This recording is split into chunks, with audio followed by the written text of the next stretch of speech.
CGTN, China Global Television Network.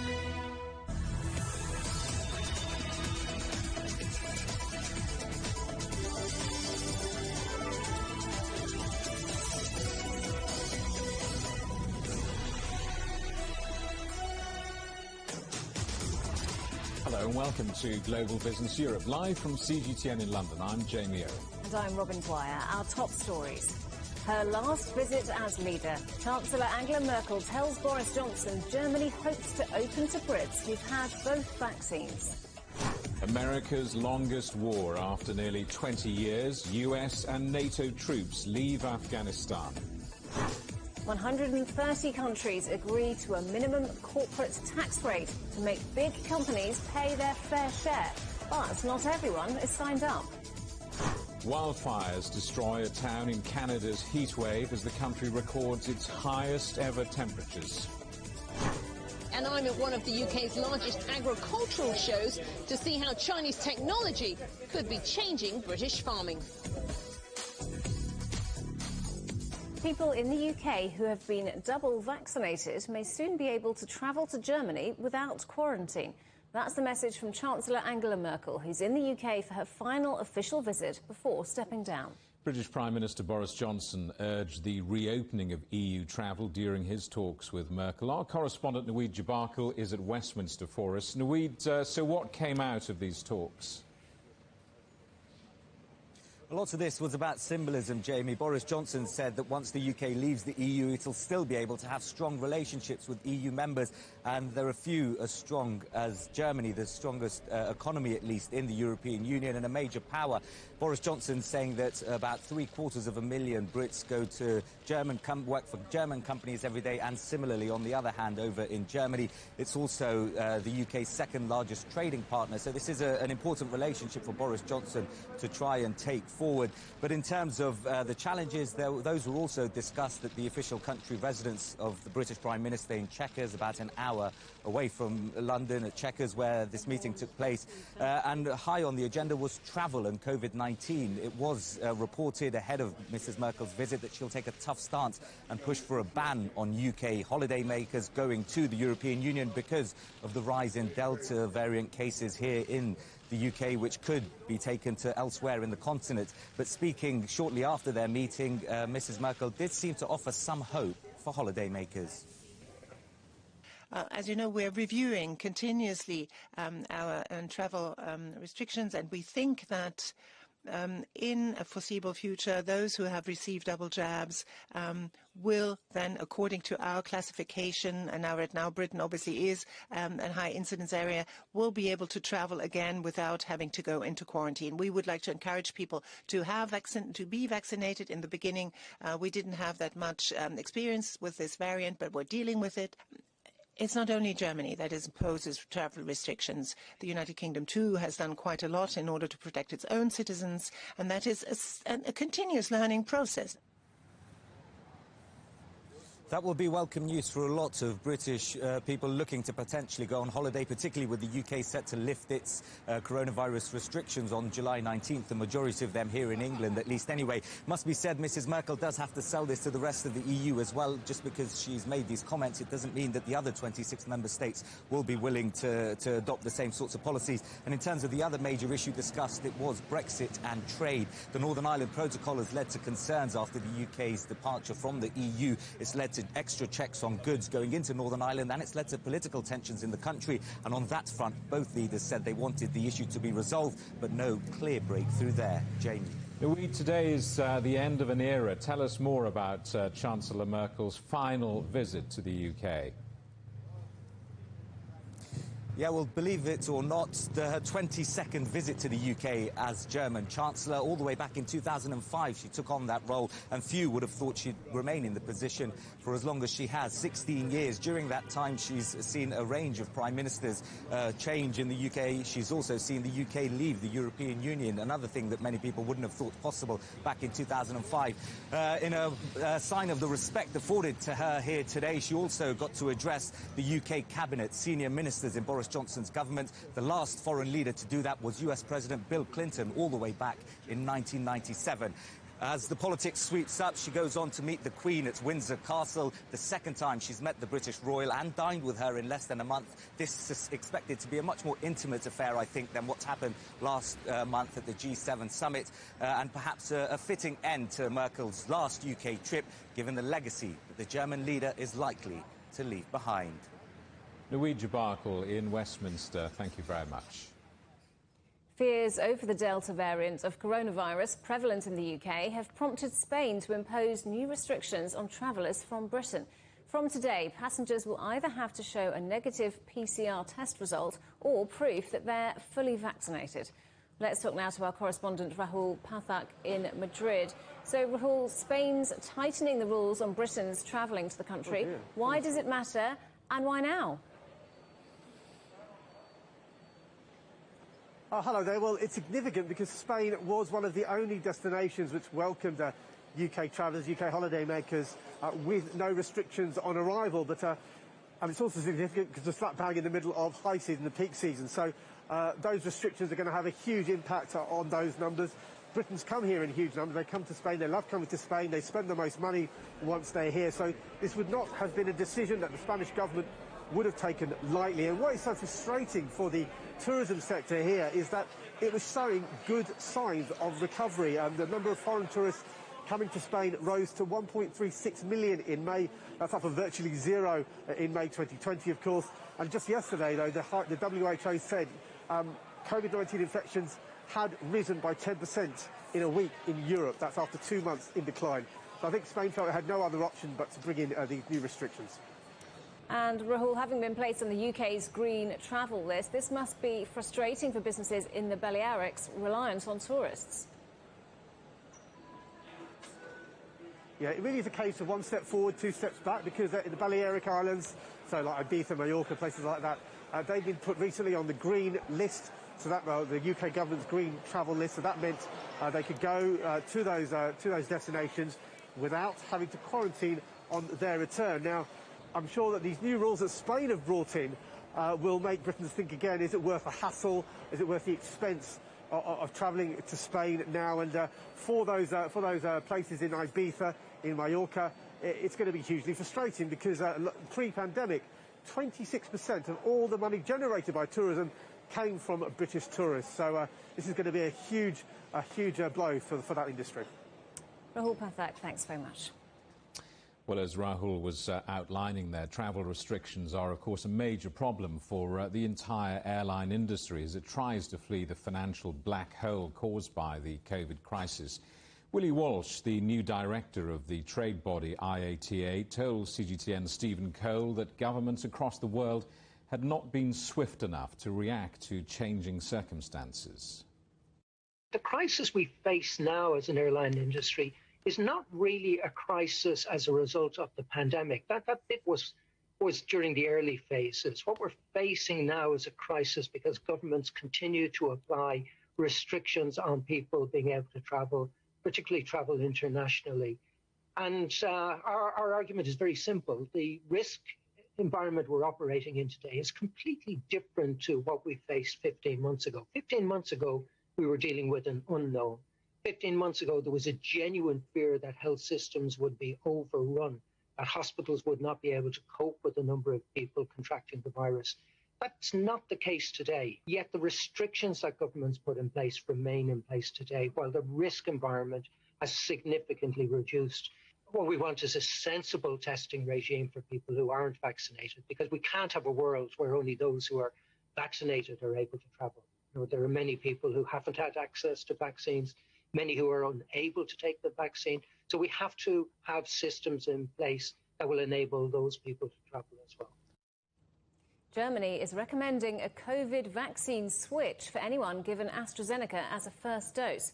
Researchers say having Pfizer or Moderna as a second shot offers a better immune response than 2 AstraZeneca jabs, including for the Delta variant. Germany's vaccine committee is recommending the mix for everyone, regardless of age. Canada, Spain and South Korea have also approved vaccine dose mixing. You're watching CGTN. Still ahead, better than expected jobs news from the United States as employers raise wages and offer more perks to lure back staff.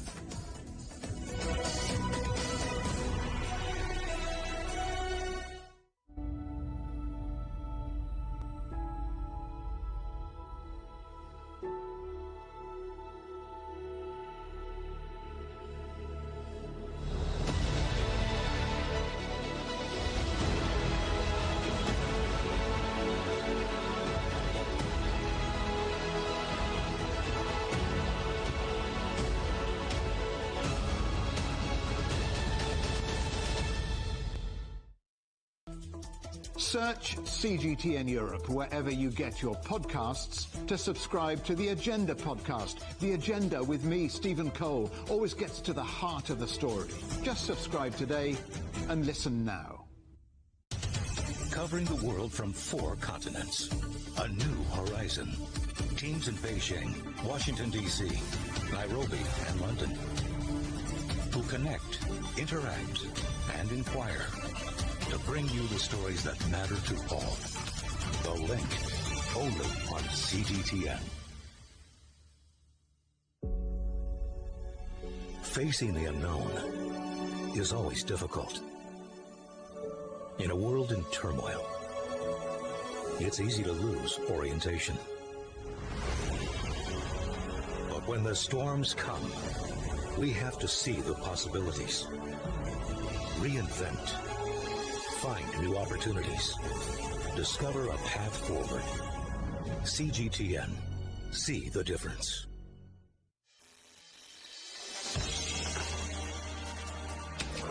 The world has changed under the pressure of the pandemic. For many of us, life is returning to some kind of normal.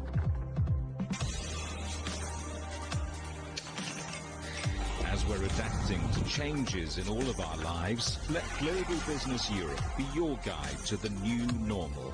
Join us weekdays on CGTN.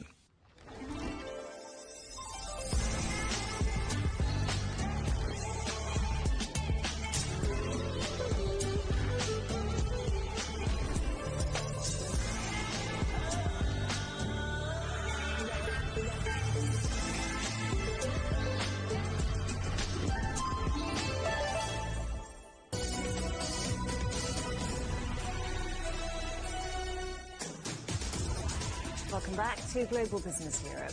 Just a reminder for you that CGTN is available to watch for free on all the major digital platforms, on Smart TV or online on Roku, Apple TV, Amazon Fire and Android TV, YouTube and Dailymotion, CGTN.com and the CGTN app. It signals an effective end to the longest war in American history. All U.S. troops have now left their main military base in Afghanistan. It's been nearly 2 decades since US-led coalition forces moved into Bagram Air Base, which became the center of the war against al-Qaeda and the Taliban. President Joe Biden says all American troops will be out of Afghanistan by September the 11th. Well, CGTN's correspondent Sultan Faizi joins us now from the capital, Kabul. What's been the reaction there to the withdrawal?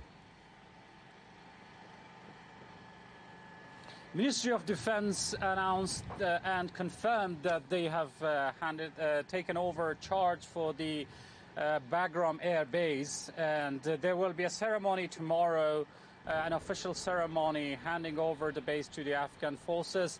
But there have been some comments coming from the people having their reactions saying that it was an irresponsible withdrawal ahead of time.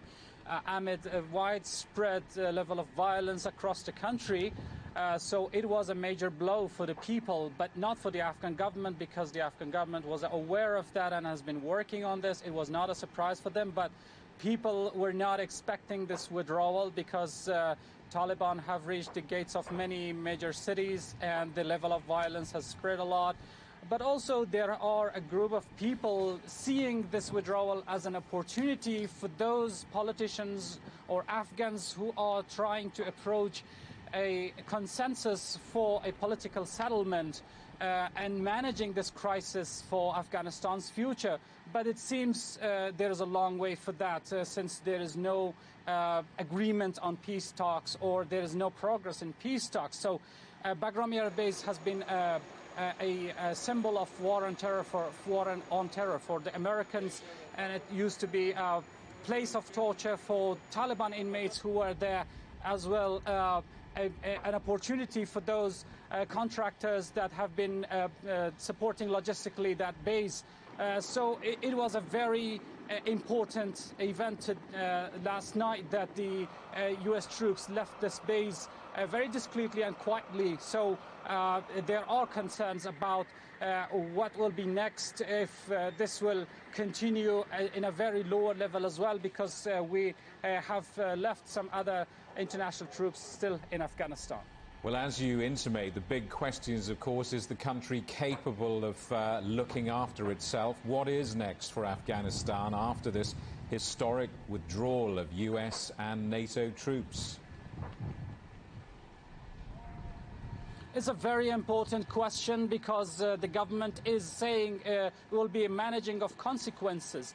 And also the Afghan people have the huge question of what will happen next, or what will be next for the Afghan people, because there is no political settlement, because there is no progress in peace talks, and there's no pressure from the international community or the regional countries for accelerating the peace process or a political settlement. So Afghanistan, I could say, is at a crossroad where it stacks amid a very huge widespread of violence in the country level, and people have been asking a lot of questions about this. So it's a huge question, and people have been waiting for the next level of taking any actions from the government side, because there is a lot of rumors going on, and people are worried about their future. Sultan Faizi in Afghanistan, thank you very much. The latest data on US jobs shows a surprise jump in the number of people entering the workforce last month. It comes amid evidence of employers raising wages and increasing incentives to lure back staff as the economy emerges from the pandemic. President Biden welcomed the news. We've now created over 3 million jobs since it took office. More jobs than have ever been created in the first 5 months of any presidency in modern history, thanks to the incredible work of the entire team. This is historic progress, pulling our economy out of the worst crisis in 100 years. Let's talk to our correspondent, John Terrett in New York. Hello to you, John. So what's behind the rise in these figures? Hey. Well, I think it's seen here as somewhat of a Goldilocks report. In other words, it's showing that the US economy is growing very nicely and recovering very nicely, but it's actually at the same time not too hot. So you can get a situation, obviously, where you're growing too fast, too quickly, and they don't want that, and that's exactly what they've got. Hiring, as you suggest, appears to be surging again after a couple of months in which we had some very disappointing jobs reports, if you remember, back in the month of April. That was particularly disappointing, and May's wasn't very good either. But here in June, 850,000 new jobs have been added to the economy, or if you'd like to think of it this way, restored to the economy. We've been expecting 720,000, so well over 100,000 more.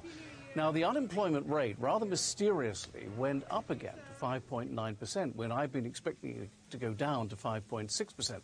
And earlier today, I did not know why that was, and I just consulted somebody, and I now know what it is. Apparently, you'll never believe this, but 164,000 people voluntarily quit their jobs in this period for one reason or another, and they're now considered in the looking for jobs bucket. So that's the reason the rate went back up, but nobody here is remotely worried about it. The average earnings, this is very important, 0.3% increase in June, 3.6% year on year. That's exactly where economists hope it would be. So again, growing but not too hot. President Biden has been touting this as part of the American Rescue Plan, which I'm slightly surprised about, because I don't think a single cent of it has yet been approved by the Congress. But anyway, let's let him have his moment. I know you played a soundbite from President Biden just now. He also said that this is the fastest the economy has grown since 1984, when Ronald Reagan was in. And Biden said he talked about it being morning in America. And he said, well, it's getting closer to the afternoon here now, but the sun is coming out. It's funny, which I thought was a rather wonderful quote. On the downside, there are still 7 million people, unfortunately, out of the labour market that were in it before the pandemic, and about 13% fewer jobs around. And, of course, the worries remain. Inflation, will it get out of control? And the viruses, particularly the Delta virus, which we are now hearing a lot more about here in North America. The markets love it all. They're at session highs. They're going to end the week in the green for the second time in a row. We've got the Dow up well more than 100 points, just over 1/3 of 1%, and records in the middle of the day here at the NASDAQ and the S&P 500.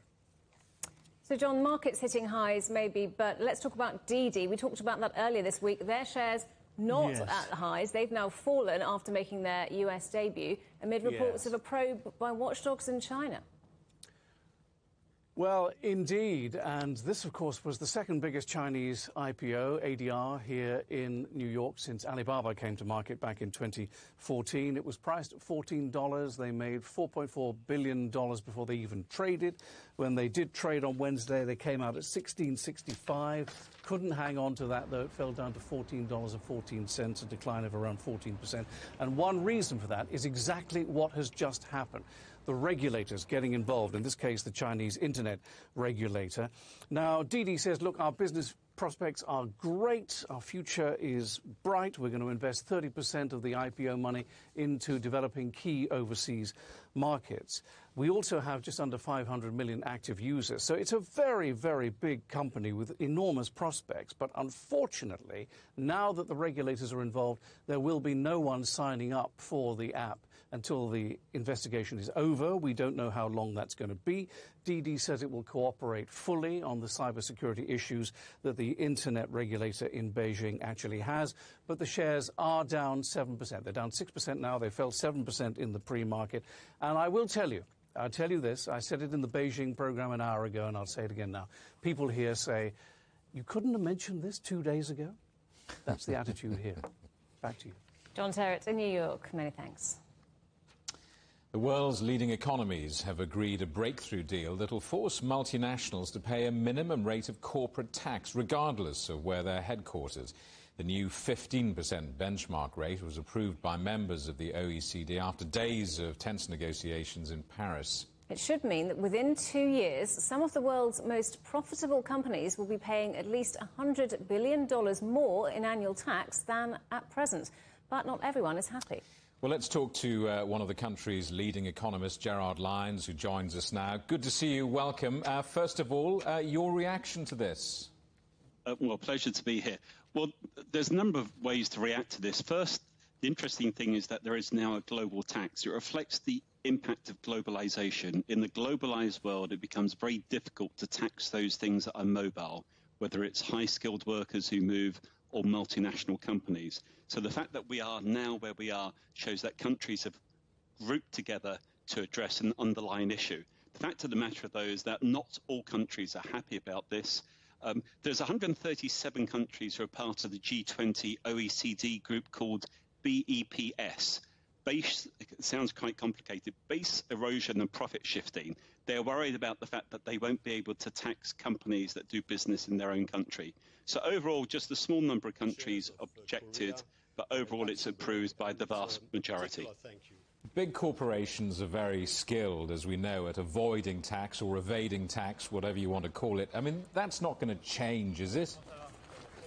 Well, the key focus here is on the large digital companies, many of whom are US-based, and the US is likely to be the main recipient of the increased tax revenues. Whether this goes ahead and whether it works remains on whether this is actually passed at national level. This has been agreed in principle globally. Now we need to see whether it does pass through the US Congress. Also, 3 European Union countries oppose this. And for tax policies to pass at an EU level, all countries have to agree to this. So if it is then passed at a national level, you come back to your question whether companies can then be caught under the new regime. And that remains to be seen. I mean, there's so many ifs in your answer. I think Ireland, Hungary, Estonia have all said they will not sign up. I mean, this sounds dead in the water already. Well, it's not dead in the water, but for those countries to be brought on board, they probably need to be given other things to compensate. The real issue here is that tax is a national sovereignty issue. Those countries who have opposed this are countries such as Ireland, who've benefited from having relatively low tax rates. Many other countries have not opposed this because their current tax rates are far higher than the minimum 15% level. I think this will be approved. I think it will go into effect.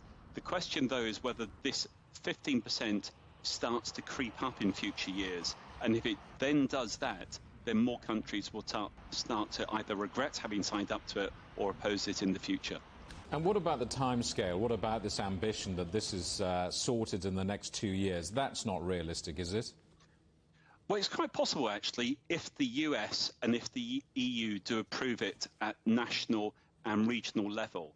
If it's approved by the Americans and the European Union, then other countries will fall into line, and then that 2-year proposal does become realistic. This is a reflection of the fact that globally public debt levels are very high, and there's a big issue on raising tax. So 2 years is a possible time frame. Gerard Lyons in London, thank you very much. Pleasure. The head of the European Central Bank says Europe is beginning to recover from the pandemic. But ECB President Christine Lagarde has warned that the outlook remains fragile as the risk of virus mutations continues. She's also hinted that the bank's bond buying programme in support of the EU economy will likely continue until next year. Facebook is set to finance a regional newspaper fund in Australia as part of a planned licensing deal. The social media giant will provide money for 170 publications, but the amount and how it will be spent has not been disclosed. In February, Australia passed a world-first law aimed at making Google and Facebook pay for news content on their platforms. The race to launch the first tourist rides in space is underway. Virgin Galactic boss Richard Branson says he's due to take his first space flight on July the 11th, 9 days before Amazon's Jeff Bezos. This just hours after Bezos announced his company Blue Origin will launch a space flight on the 20th of July. Virgin Galactic were given the green light to fly paying customers to space by US regulators earlier this month. You're watching CGTN. Still ahead, too crowded, too many people packed together. Germany's Interior Minister calls UEFA utterly irresponsible over Euro 2020 crowds.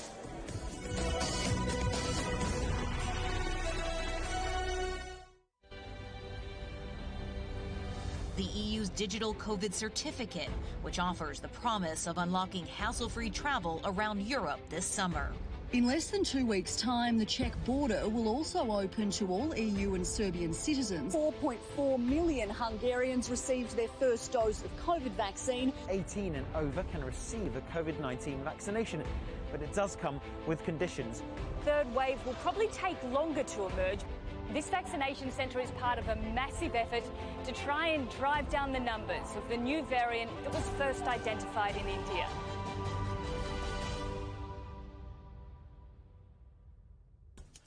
On the agenda with me, Stephen Cole, we look up into space. We look down into data. We look at debt. We look at politics. We look at opioids, climate change. We look at all the issues that really matter around the world. But you matter too. We want to tell the stories you want to see and hear about. Make it your agenda.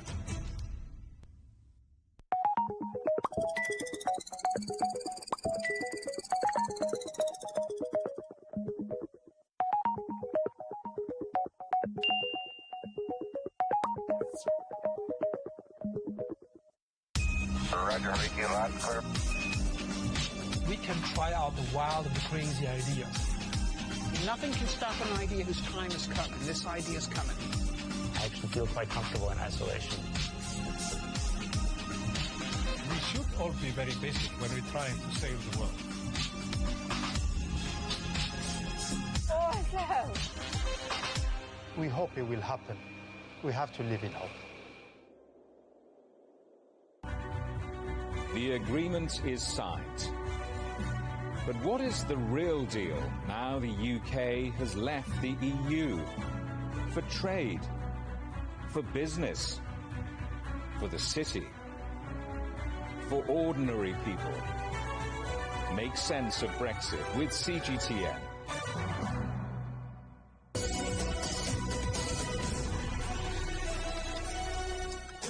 Hello, welcome back to Global Business Europe with Jamie Owen and Robin Dwyer. Our top stories. Her last visit as leader, Chancellor Angela Merkel, tells Boris Johnson Germany hopes to open to Brits who've been given both vaccines. America's longest war. After nearly 20 years, US and NATO troops leave Afghanistan. And 130 countries agreed to a minimum corporate tax rate to make big companies pay their fair share, but not everyone is signed up. A town in British Columbia, which recorded Canada's highest ever temperature, has been destroyed by wildfire. At least 2 people are reported to have died. Lytton saw temperatures of nearly 50 degrees Celsius shortly before its 1,000 residents were forced to flee as wildfire engulfed their homes. Authorities are trying to find some of the residents, as not all of them have been accounted for. Firefighters say the wildfire is still burning out of control over an area of approximately 48 square kilometres. Well, CGTN's correspondent Adiz Tianshan has been following the deadly heatwave that's hit the United States and Canada. So, Adiz, how do authorities explain the high number of deaths linked to this heatwave? Well, this was really an unprecedented heat wave that took hold of the entire Pacific Northwest for about a week or so. And then only after it started receding, authorities actually started getting a better idea of how bad the death toll was. Now, here in the United States, the states of Oregon and Washington combined, that number is estimated at around 90 people who lost their lives due to heat-related causes. But across the border in Canada, across British Columbia, that number is dramatically higher, is estimated at around 486. And mind you, that is 3 times the number of lives that were lost in similar weather-related events, heat-related events in past years. So that just gives you an idea of how dramatically more intense this year's heat wave was. And it's very interesting listening to locals talk about it. They all say it just got very hot all of a sudden. And that's how the officials refer to these deaths. They call them sudden and unexpected deaths. We understand the casualties were found in overheated cars, in stifled apartment buildings, often without an air condition, most commonly in elder homes, and also homeless encampments in places where people were spending long periods of time outdoors. And also, interestingly, even workers, people who were doing physical labor, in some cases we understand they just collapsed wherever they were, whatever they happened to be doing, without even getting a chance to run indoors and seek safety. And as well as deaths, these high temperatures have also triggered wildfires. Exactly. I mean, these wildfires we are seeing really across the region, but one notable example is the small town of Lytton in British Columbia. It only has about 250 or so residents, and this town has marked the highest temperatures in that area, over 50 Celsius or so, for the first time in its recent history. And people are saying they suddenly started seeing small pockets of fire pop up in different parts, all of which pretty quickly engulfed the entire village, it seems. Now, officials are saying some 90% of the village, including the critical infrastructure, appeared to have completely burnt down. The majority of the residents were evacuated, though, including the mayor himself, who, speaking to media, said he was lucky to get out alive. We understand at least 2 people were reported dead during the fires there, and officials are still looking for potential survivors or casualties. Adiz Tianshan, thank you very much. Statues of Queen Victoria and Queen Elizabeth II have been torn down in Canada as anger grows over the deaths of Indigenous children at residential schools. Protesters mark Canada Day by toppling a statue of Queen Victoria at the legislature in Manitoba's capital. A smaller statue of Queen Elizabeth was also pulled down. Both royals are seen by protesters to represent Canada's colonial history. The government cancelled Canada Day celebrations following the discovery of 1,000 unmarked graves belonging to Indigenous children. Recovery efforts have resumed at the site of a collapsed apartment block in the U.S. city of Miami after they were halted for safety reasons. Officials feared the remaining part of the building could collapse. 18 people are confirmed dead, with 145 missing. Search teams say they hope to make progress before the arrival of a tropical storm on Sunday. A Boeing 737 cargo aircraft has made an emergency landing in the sea off the coast of Hawaii. The pilot had reported engine trouble before the plane came down. Only 2 crew members were on board the plane. Both were rescued by the U.S. Coast Guard. Greek police have arrested a fugitive member of the far-right Golden Dawn Party after he went on the run last October. Christos Papas, the party's deputy leader, was captured in Athens. At his trial 9 months ago, he was given a 13-year jail term, along with several other party members, for running a criminal gang linked to hate crimes. Israel has bombed a site in Gaza that it believes was being used as a weapons manufacturing center by Hamas militants. A statement from the Israeli military claimed that balloons carrying incendiary materials were being launched from the base, but added that no casualties were reported after their air bombing. Hamas has made no comments. Zambia has bid farewell to Kenneth Kaunda, the nation's founding president, who died last month, aged 97. Leaders from across Africa attended the state memorial service in the capital, Lusaka. Kaunda was president of Zambia for 27 years, taking the helm after the country gained independence in 1964. Thousands of people are being moved from their homes in the Philippines as smoke and ash erupts from the Taal volcano. Authorities have raised the alert status on the volcano to level 3 on the 5-level scale. In January last year, more than 100,000 people were forced to flee their homes near Manila after Taal blasted smoke and rock up to 50 metres into the sky. The quarter-finals of Euro 2020 have kicked off with just 8 teams now left in the tournament. It's approaching half-time in St. Petersburg, where Spain are leading Switzerland by 1-0. In Munich, Belgium play Italy later. And our correspondent, Natalie Carney, is there for us. Natalie, the Germans are out, of course. I wonder, has that dampened the appetite for this tournament? German fans certainly are disappointed, no doubt, particularly when there was a lot to be expected of the Mannschaft, being one of only 2 teams, along with Spain, of course, to hold the European Championship title, the longest, with 3 titles. As well, this was also the last tournament for Germany's coach, long-standing coach Jogi Löw, who's been coaching the national team for the last 15 years. So, yeah, losing to England on Tuesday 2-0 was a rather bitter pill to swallow here.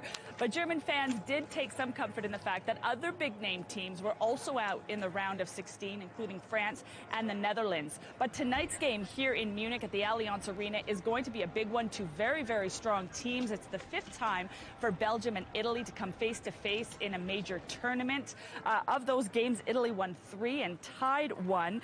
This is also Italy's 4th consecutive time in the European Championship quarterfinals. Yet both of these teams are going into this match with 100% record so far at the tournament.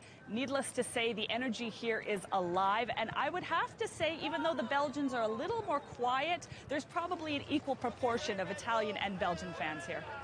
The final in London is now 9 days away, but there are still concerns over the Delta coronavirus variant in the UK. I mean, surely we're getting to a point now where it's just too difficult to move this to a different country if UEFA decides to. Yes, and from what we understand, conversations are still being had between UEFA and the British government to try to ease pandemic restrictions to allow thousands of overseas fans to watch these final matches at Wembley in London. Germany has now piped into the equation, basically saying it's absolutely ridiculous.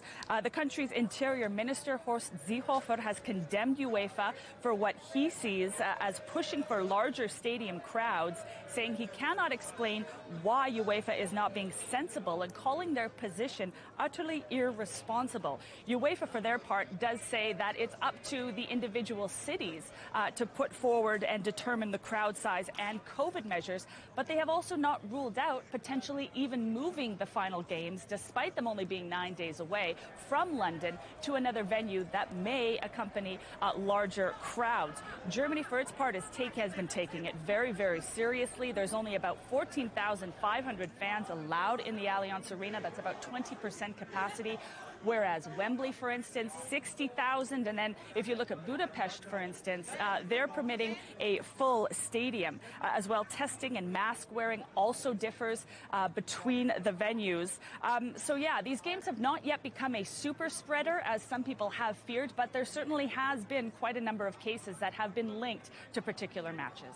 Natalie, enjoy the footy. Thank you very much, Natalie Carney, there for us in Munich. Human trials of an experimental Chinese COVID vaccine have started in New Zealand. The jab, known as Recov, has already shown signs of generating immunity in animal studies. CGTN's Owen Poland was given exclusive access to the research facility in Auckland. He's what's known as a human guinea pig. And this healthy 22-year-old New Zealander is more than happy to offer his body for scientific research. As COVID is like a big pandemic, you know, who's to say why I wouldn't want to be part of the forefront of trying to help save the world in a way. Volunteers are being injected with an experimental vaccine called Recov, which has been developed by China's Jiangsu REC biotechnology company. And it's China's first human trial in New Zealand. I think New Zealand and China have got a very close and respectful trading relationship, and hopefully this trial will help to foster that relationship further.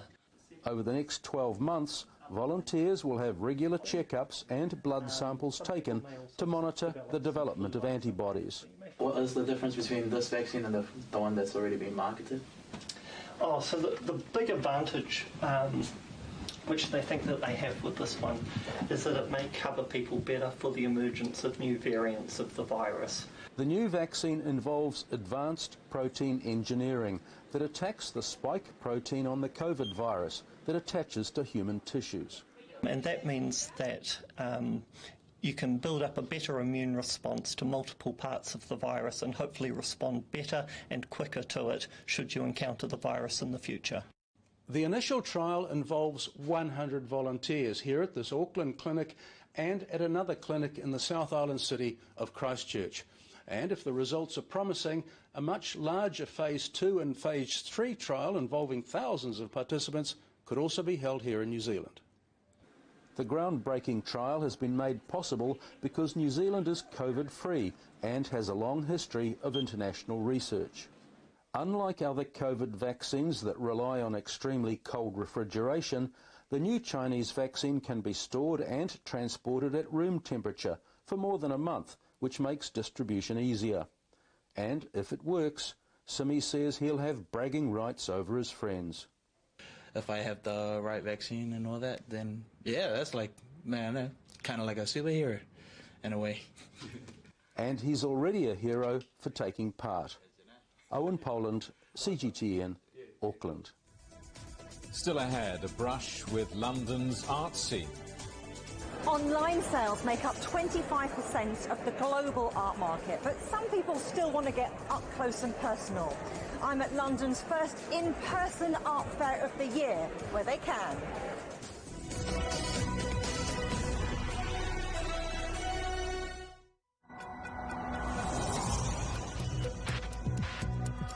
Each day, there are millions of stories.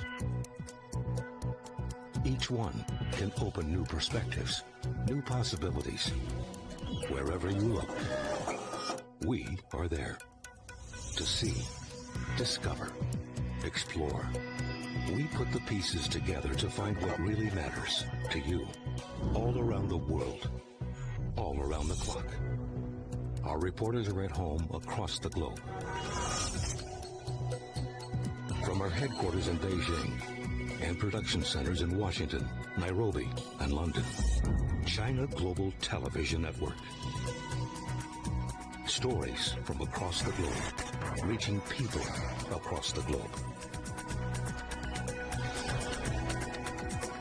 CGTN. See the difference.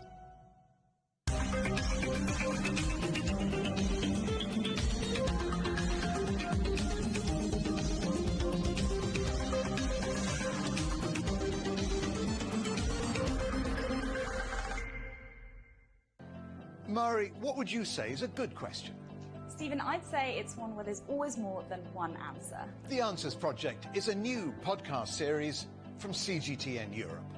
With me, Stephen Cole. And me, Mari Beveridge. In each episode, we'll take a complex question. And with the help of some of the world's foremost experts, shine light on some of the answers. So join us for The Answers Project. Available wherever you get your podcasts.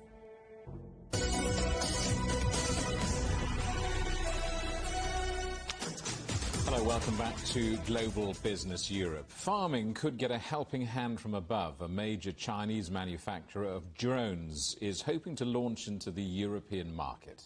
The company, XAG, says its devices could help British farmers with a shortage of workers. Catherine Drew reports from the company's European debut. farmers in deck chairs while the robots do the hard work. That's the tongue-in-cheek message from the team behind XAG's Europe debut at the Cereals Live Agricultural Show.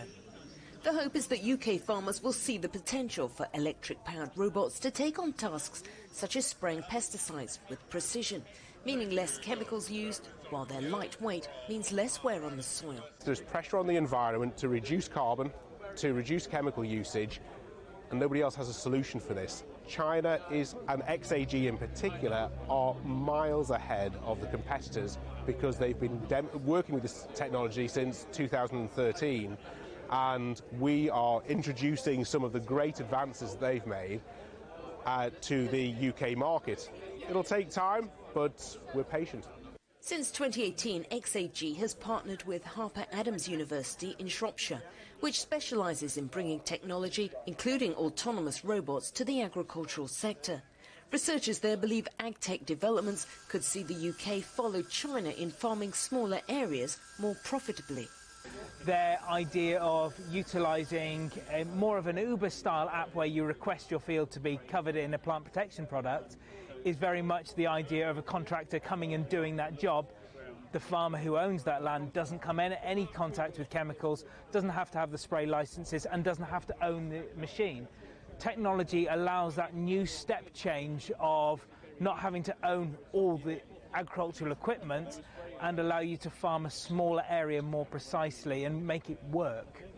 The R150 is available now to British farmers, and indeed some orders have been placed at this event. But when it comes to the drone, there are a few more complications. Currently, under UK regulations, spraying crops is not feasible, although there are hopes that this could change. So the big question is, will farmers dig into their pockets? For some, the price tag of $15,000 to $20,000 means it may be attractive, but out of reach just now. Right now, I think they're not quite affordable for most of your farmers. I'm sure they'll get there. All that worries me is that, like any machinery buying, is that it is reliable. It looks well built to me. The platform looks fantastic, and if it's reliable, people will buy it. XAG are not the only robots in town. Dutch start-up firm Accede are continuing a European tour with Agbot, a robot tractor which can be programmed to autonomously work a field in a predetermined area. Right now, these robots are battling for attention and getting plenty of it. All here seem to agree this is the future face of British farming. The question is who will emerge as ag-tech leaders, and how quickly will this technology be embraced? Catherine Drew, CGTN, Lincolnshire. Well, one of the co-founders of the manufacturer, XAG, told me how the cost of its drones would fall as the world recovers from the pandemic.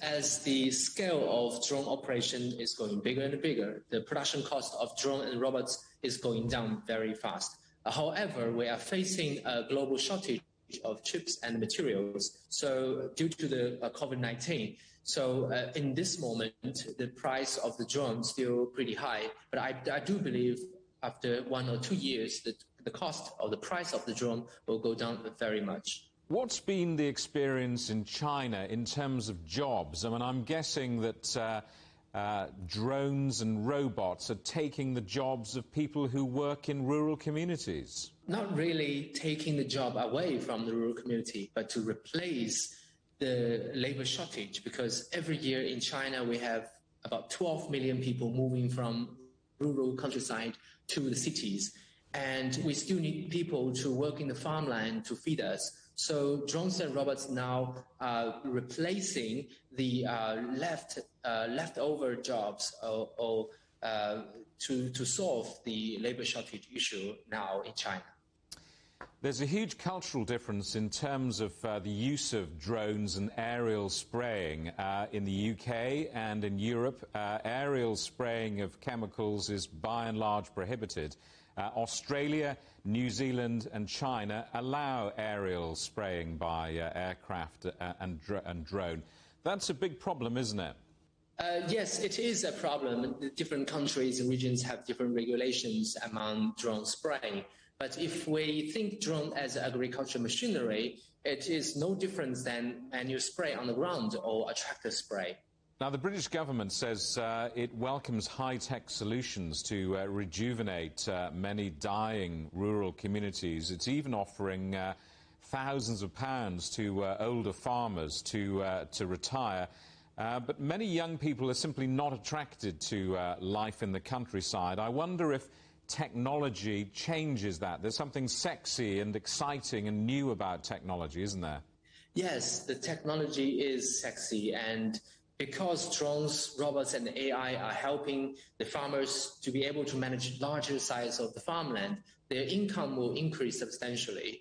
So they will be attracted, go back to the countryside to be a farmer as a profession. And also, because of the rural infrastructure is building very fast, for instance, you can order different services and have very similar life compared with cities. I believe in the near future, young people will choose farmer again as their job. And drones aren't just used for spraying chemicals, are they? They have many other uses in farming. Yes, in the past 7 years, we have first developed crop protection drones, which are designed to spray chemicals. But now our drones can also do seeding, fertilization, and also remote sensing to find out what's happening in the field for farmers to predict disease, herbs, and fungus. Europe.cgtn.com has all the week's top stories from China. Here's a quick look.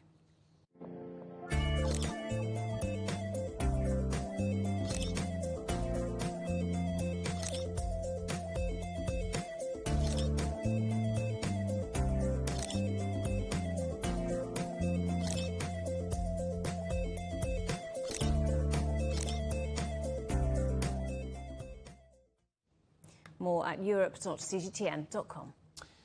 And science fiction is becoming reality. A flying car has completed its first ever intercity flight in Slovakia. Aircar can transform from a car to an aircraft in less than 3 minutes. Anton Zajac is the co-founder of Klein Vision. I asked him how the project got off the ground. Well, the flight that we completed on Monday is the result of 30 years of research and development. This is the 5th model of the flying car designed by Professor Klein and his team, and it's the one that connected, took off at one international airport and landed on another international airport in front of the cameras. And then we pushed the button, and the aircraft transformed from aircraft to a car. We used the infrastructure, the roads, and went to downtown Bratislava and had coffee. Nobody has achieved that before. But there is, of course, a big gap between doing a short flight and the many of hours of testing needed to get an aircraft approved commercially. So our goal is to have to obtain the CS23 EASA certification, and to do that, the process will take probably a year and a half maximum. However, the aircraft and the flying car has been designed and created under the supervision of civil aviation agencies. So we are pretty confident that we will comply with all the standards and will provide users a safe car and a safe aircraft. So what have been the big challenges when it comes to making this prototype? Well, I believe the biggest challenge in creating an air car is to create a dual transportation vehicle that looks like a car, and when transformed is actually a fully fledged aircraft.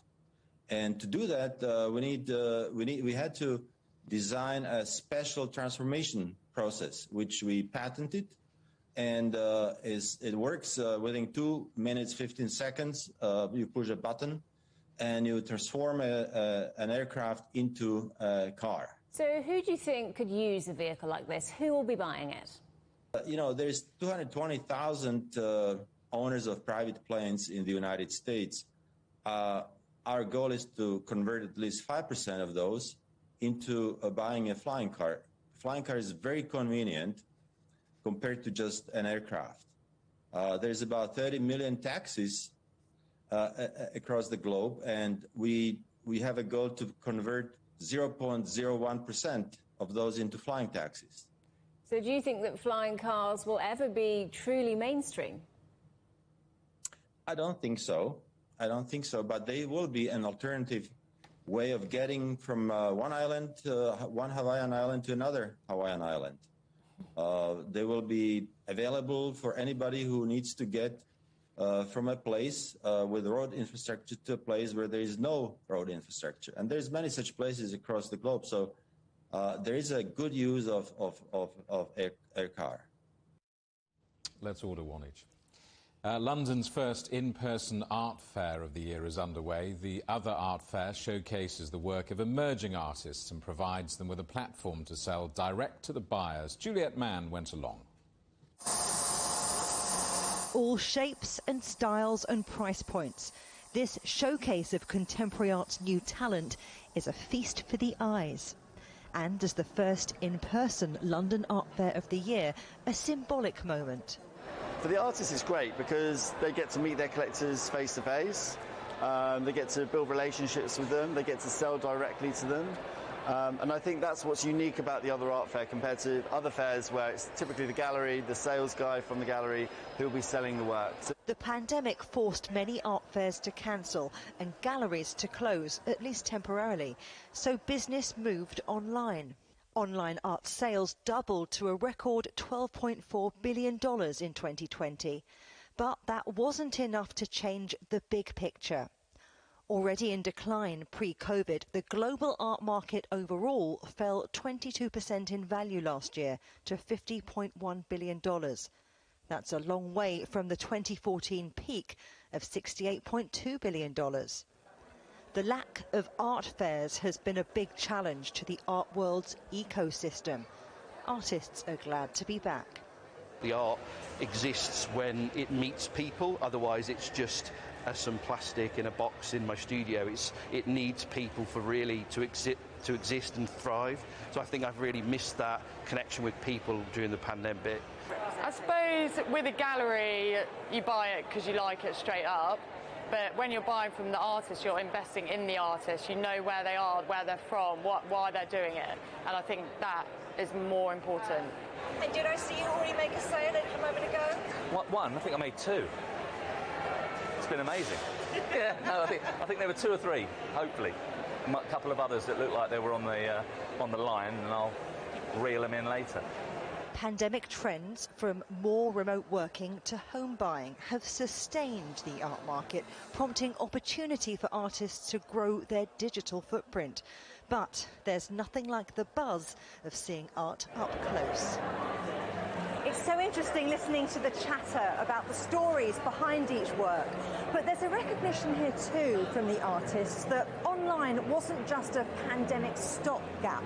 It's a future-facing sales channel, especially for emerging art styles.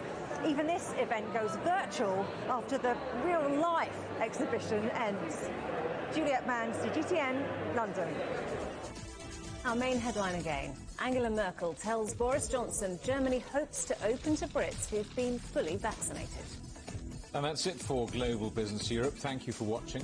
We're on smart TV apps such as Roku, Apple TV, Amazon Fire and Android TV, YouTube and Dailymotion, CGTN.com and the CGTN app. From all of the team in London, it's goodbye. Bye.